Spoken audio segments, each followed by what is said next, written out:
tender as a baby's touch.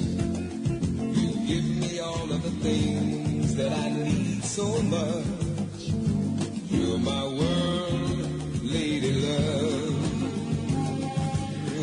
Dr. Lynne Kitei is our very special guest this hour. Her website is www.thephoenixlights.net. That's www.thephoenixlights.net. We're talking about the mass sighting throughout the state of Arizona going back to March the 13th, 1997.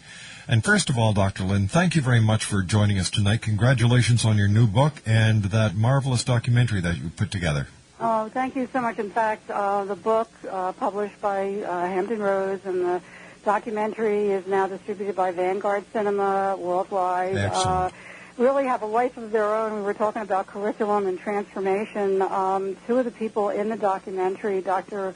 Rebecca Hardcastle, who was a Ph.D. in divinity, and Terry Mansfield, who was a first-hand witness of the craft right above her head when she was with a group of hospice workers, and she's also She's the CEO of the Arizona Department of Peace Campaign. She's a stellar example of the positive transformation. We have now joined forces as Phoenix Lights 3, not only to help raise awareness and to educate others on these phenomena, but we are diligently working on a curriculum. That's the next step for me, is a curriculum to get right in the classroom from middle school through university level.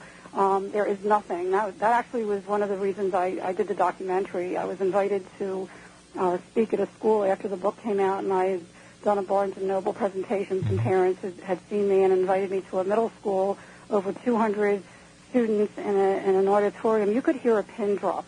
They were on the edge of their seats. They thirst for this knowledge, and I realized that there's really a chunk of history missing. That's right. From our history books. There is nothing in the history books about this topic at all. So we are now working with superintendents and principals and teachers to really get a comprehensive curriculum into the classroom as soon as we can. Why do you think this topic has been tabooed throughout history?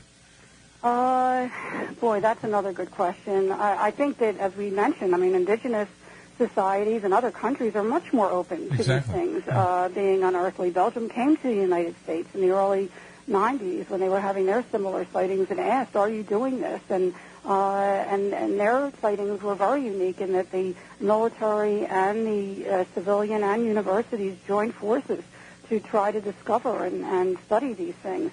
I think other countries are now also coming forward in record numbers. France and Belgium and Mexico and Brazil and Denmark just a couple months ago, and UK with thousands of UFO files. So I think that's changing. I think that because so many people are seeing these things, they are unexplainable. Now we have the technology with cell phones and so forth to document, and it's not just a story anymore that can be blown off. It really has to.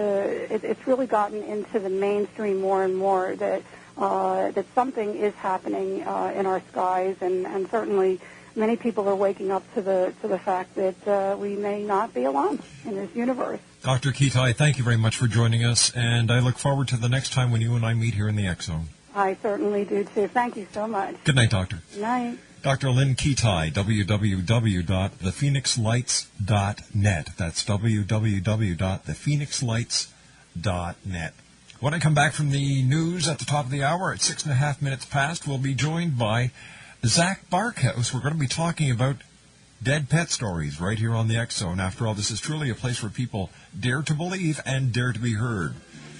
We're coming to you live from our studios in Hamilton, Ontario, Canada, on Talkstar.